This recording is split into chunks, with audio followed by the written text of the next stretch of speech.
উনি বলছেন আমরা ছাত্র সমাজকে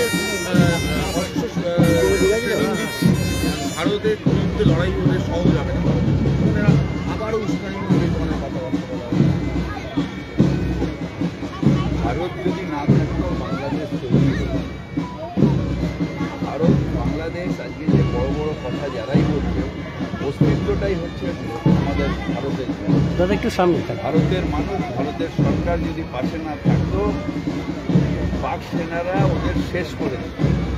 পুরোটাই ভারতবর্ষ করে, এই গ্র্যাটিটিউড নেই তাদের, এটাই আমাদের অত্যন্ত।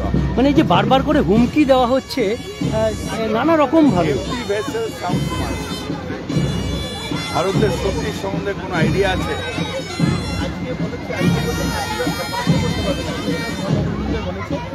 করতে পারবে না, বাজি হবে না,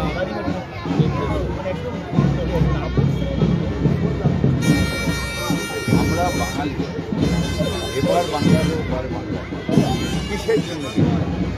আমাদের সংস্কৃতি, আমাদের কৃষ্টি, আমাদের ভাতৃত্ব, এটার জন্য আমরা আর এরা সেই বাংলাটাকে, সেই আমাদের যে বাঙালিয়ানা, সেটাকে হীন করছে।